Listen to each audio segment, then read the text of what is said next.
La Commission des affaires culturelles de l'Assemblée nationale a adopté, jeudi 28 février, un amendement présenté par la députée PS Julie Sommaruga qui précise que désormais, l'éducation à l'égalité de genre devient une mission à part entière de l'école élémentaire. Oui, donc l'objectif est l'intégration, la formation d'une éducation à l'égalité homme-femme et à la déconstruction des stéréotypes sexués.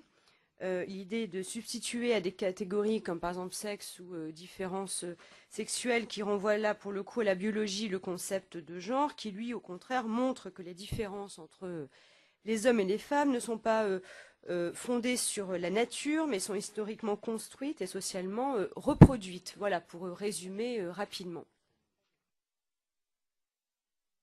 Je demande l'avis du rapporteur. Favorable. Favorable.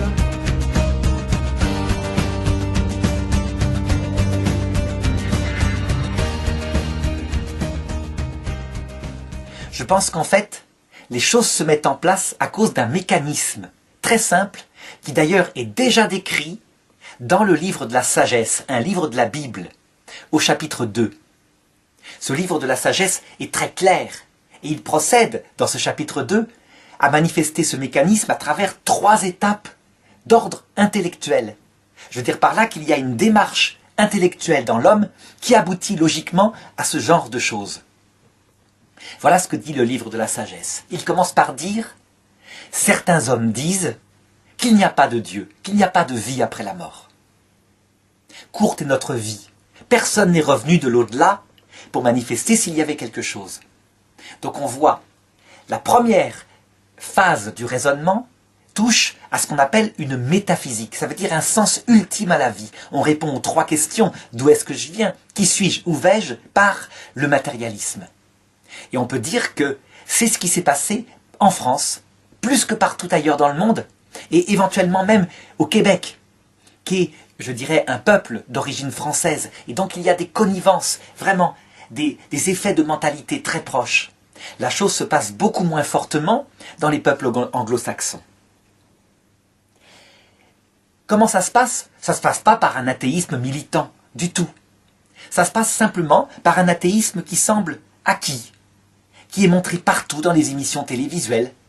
L'existence même, ou la question même de l'existence de Dieu, semble un problème sectaire.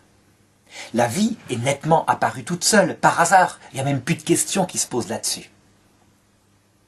La conséquence de cela, c'est que, chez l'homme, il se pose une mentalité de plus en plus forte que, finalement, tout est vain. Et je me rappelle de la réflexion d'un artiste lors d'une émission, d'un débat sur ce mariage homosexuel, dans une émission de Laurent Ruquier.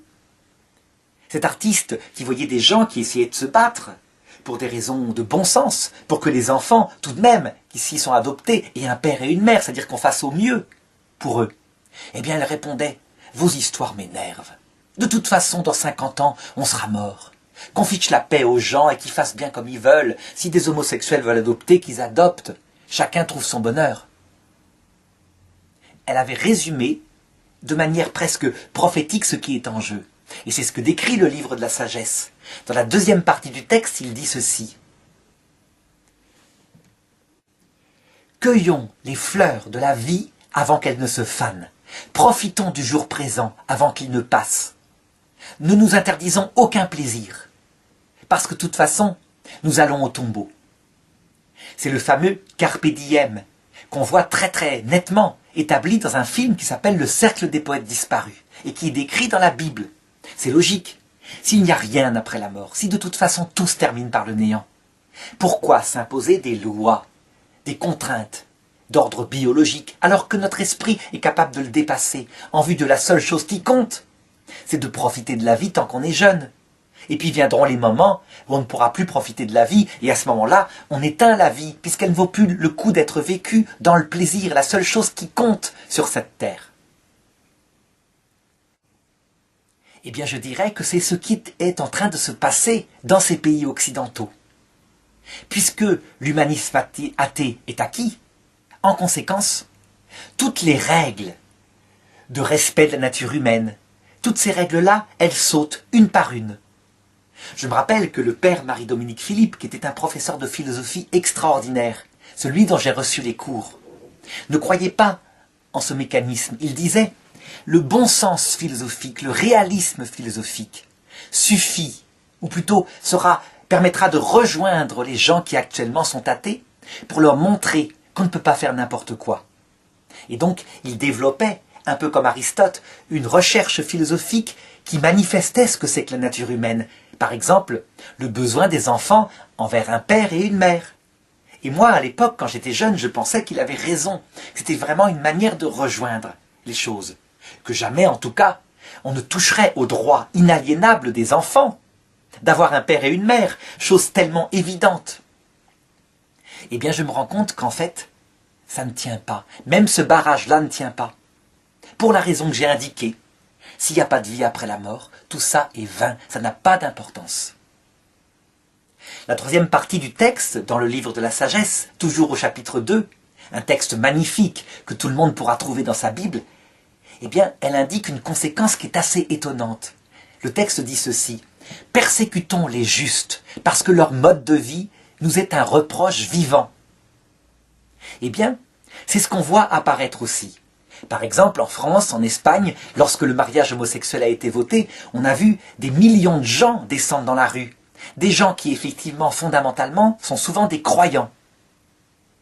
Eh bien, dans les médias, partout, les médias qui sont, je dirais, la fleur de ce progressisme, de cet humanisme athée, partout, il fallait les réduire à quelque chose de sectaire, quelque chose de vieux, quelque chose d'homophobe.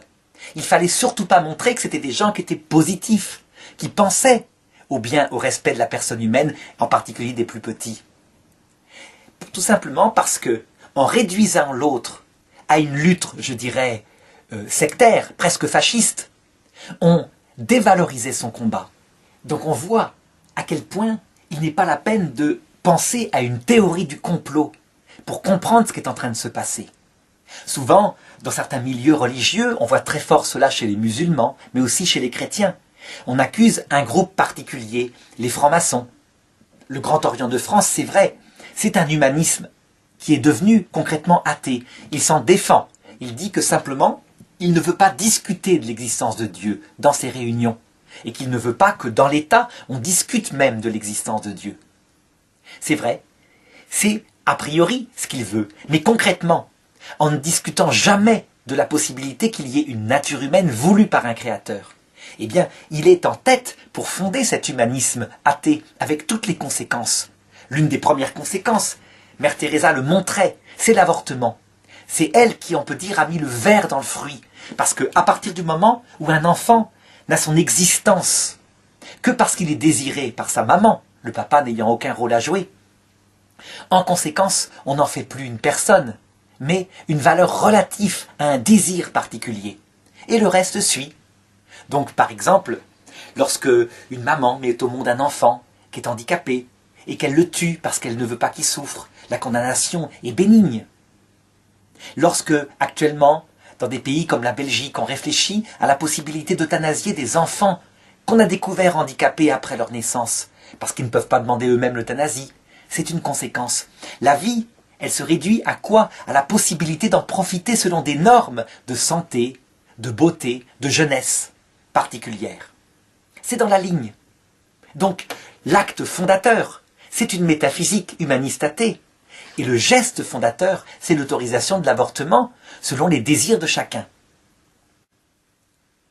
Eh bien, on ne peut pas nier que les loges francs-maçonnes, les discussions francs-maçonnes ont eu un rôle profond de catalyseur par rapport à ça, un peu comme le levain dans une pâte athée. Cependant, je ne pense pas du tout qu'il s'agit d'un complot au sens littéral, mené sur des siècles. Je pense qu'en fait, les francs-maçons eux-mêmes ne voient pas tellement où ça les mène. C'est une logique que les peuples occidentaux eux-mêmes suivent. Si les peuples, comme la France, qui sont des peuples démocratiques, n'étaient pas convaincus que la question religieuse est secondaire, inutile, que la religion, c'est ce qui a fait le plus de mal dans le monde, alors qu'on voit bien que c'est l'inverse. C'est l'athéisme qui a fait le plus grand nombre de morts au XXe siècle. Les guerres du XXe siècle, Première Guerre mondiale, par le nationalisme idéologisé, Seconde Guerre mondiale, le nazisme, la guerre froide. On atteint plus de, je dirais, 150 millions de morts. Plus que toutes les guerres de toute l'histoire de l'humanité.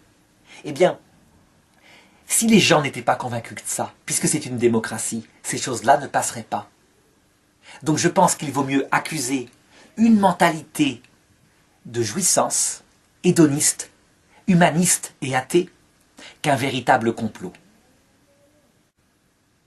Ça n'empêche pas qu'il y a des personnes qui sont en tête de ce combat et qui se bagarrent pour faire passer ces lois de tous les côtés dans le sens de leurs convictions.